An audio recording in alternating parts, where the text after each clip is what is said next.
ನಿಮಿಷದಲ್ಲಿ ಆರೋಗ್ಯ ನಿಮ್ಮ ನಿಸರ್ಗ ಮನೆ ಶಿರಸಿ ಯೂಟ್ಯೂಬ್ ಚಾನೆಲ್ನಲ್ಲಿ. ಎಲ್ಲರಿಗೂ ನಮಸ್ಕಾರ. ನಾನು ಡಾಕ್ಟರ್ ವೆಂಕಟೇಶ್ ಗಾಂವ್ಕರ್, ವೇದ ವೆಲ್ನೆಸ್ ಸೆಂಟರ್, ನಿಸರ್ಗ ಮನೆ ಶಿರಸಿ ಆಯುರ್ವೇದ ವೈದ್ಯ. ವೀಕ್ಷಕರೇ, ನಿಮಿಷದಲ್ಲಿ ಆರೋಗ್ಯ ಕಾರ್ಯಕ್ರಮಕ್ಕೆ ತಮಗೆಲ್ಲ ಸ್ವಾಗತ. ಆಯುರ್ವೇದ ಶಾಸ್ತ್ರದಲ್ಲಿ ಈ ಒಂದು ಆಹಾರಕ್ಕೆ ಅತಿ ಮುಖ್ಯವಾದಂಥ ಬೆಲೆಯನ್ನು ಕೊಡಲಾಗಿದೆ. ತ್ವಚ್ಯ, ಕೇಶ್ಯ ಮತ್ತು ಬಲ್ಯ ಅಂತ ಹೇಳಲಾಗಿದೆ. ಅಂದರೆ ತ್ವಚೆಯ ಆರೋಗ್ಯವನ್ನು, ಚರ್ಮದ ಆರೋಗ್ಯವನ್ನು ವೃದ್ಧಿಸುವಂಥದ್ದು, ಕೂದಲಿನ ಆರೋಗ್ಯವನ್ನು ವೃದ್ಧಿಸುವಂಥದ್ದು ಮತ್ತು ಶಕ್ತಿಯನ್ನು ನೀಡುವಂಥದ್ದು. ಅದು ಯಾವ ಆಹಾರ ವಸ್ತು ಅಂತ ಹೇಳಿದ್ರೆ ಅದು ಎಳ್ಳು. ಹೌದು, ಕಪ್ಪು ಎಳ್ಳಾಗಿರ್ಬೋದು ಅಥವಾ ಬಿಳಿ ಎಳ್ಳಾಗಿರ್ಬೋದು. ಅತಿ ಹೆಚ್ಚಿನ ಪ್ರಮಾಣದಲ್ಲಿ ಕ್ಯಾಲ್ಸಿಯಂ ಅನ್ನು ಹೊಂದಿರುತ್ತೆ. ಇದು ಮೂಳೆಗಳ ಆರೋಗ್ಯವನ್ನು ವೃದ್ಧಿ ಮಾಡುತ್ತೆ. ತನ್ಮೂಲಕವಾಗಿ ತ್ವಚ್ಯ, ಕೇಶ್ಯ ಮತ್ತು ಬಲ್ಯವಾಗಿ ಕೆಲಸ ಮಾಡುತ್ತೆ. ಸೊ ಈ ಎಳ್ಳನ್ನು ನಾವು ಪ್ರತಿನಿತ್ಯ ಆಹಾರದಲ್ಲಿ ಬಳಸ್ತಾ ಬರಬೇಕು.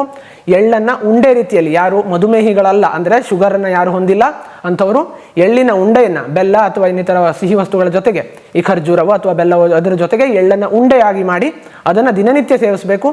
ಯಾರು ಸ್ವಲ್ಪ ಶುಗರನ್ನು ಹೊಂದಿದ್ದೀರಿ ಅಂಥವರು ಎಳ್ಳನ್ನು ಹಾಗೇ ಕೂಡ ತಿನ್ಬೋದು. ಸೊ ಎಳ್ಳಿನ ಉಂಡೆ ರೂಪದಲ್ಲಾಗಿರಲಿ ಅಥವಾ ನೇರವಾಗಿ 1 ಅಥವಾ 2 ಚಮಚಗಳ ಕಾಲ ಬಿಸಿಲಿನಲ್ಲಿ ಒಣಗಿಸಿಟ್ಟ ಎಳ್ಳನ್ನು ತಿನ್ನೋದರಿಂದಾಗಿ ಚರ್ಮದ ಆರೋಗ್ಯ ಮತ್ತು ಮೂಳೆಗಳ ಆರೋಗ್ಯ ಮತ್ತು ನಮ್ಮ ನಾರ್ಮಲ್ ಶಕ್ತಿಯು ಕೂಡ ವೃದ್ಧಿ ಆಗ್ತದೆ. ಈ ಪ್ರಯತ್ನವನ್ನು ಮಾಡಿ ಆರೋಗ್ಯವಾಗಿರಿ ಅಂತ ಕೇಳ್ಕೊಳ್ತಾ ನಮಸ್ಕಾರ.